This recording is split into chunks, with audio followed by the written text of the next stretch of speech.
Joliet, Illinois. Amid the celebration, there was a moment of reflection for Martin Truex Jr.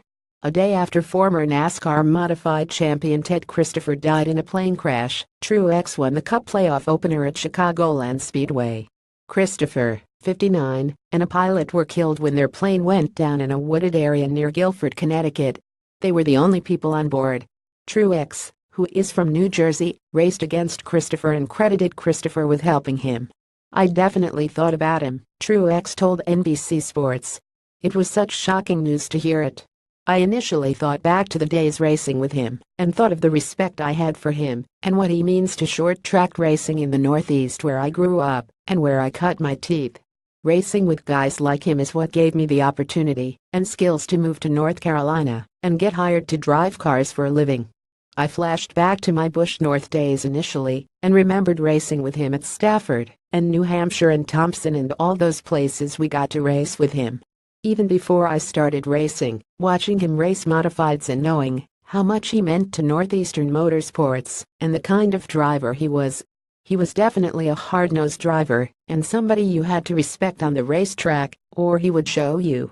Definitely cool to win and say that we were thinking about his friends and family and hopefully they can find some peace and celebrate him as a person. Steady as they go. A number of playoff teams and drivers have mistakes or misfortune. Reigning champion Jimmie Johnson drove a steady race and finished 8th.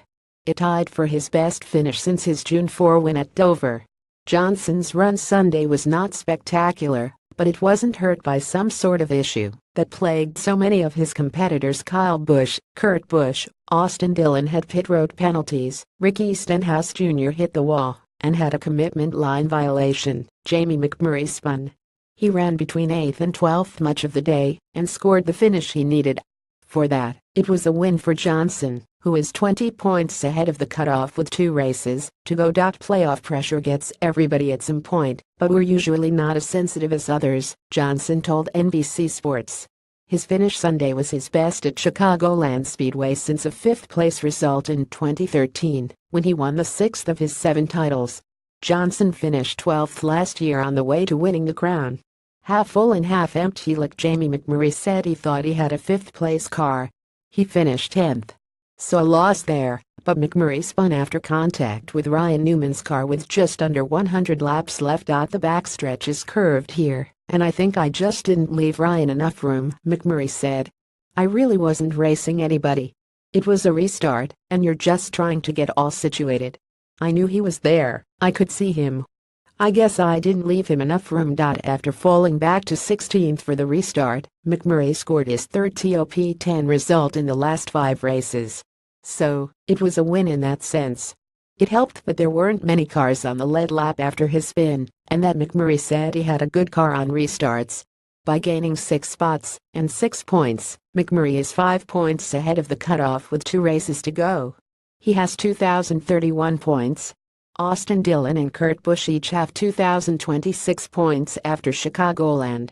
That's significant for McMurray, who has never made it out of the first round of the playoffs and entered this year's postseason with the fewest playoff points. 3 of the 16 drivers. Pit stops. Landon Casil's 20th place finish was his first top 20 at a non-restrictor plate track this season. In the last 3 races, Casil has finished 21st Arlington, 39th Richmond and 20th Chicagoland. 7 drivers were caught speeding on pit road Sunday: Corey LaJoie twice, Martin Truex Jr., Austin Dillon, Eric Jones, Matt DiBenedetto, Kurt Busch and Ricky Stenhouse Jr. Follow @DustinLongand on Facebook.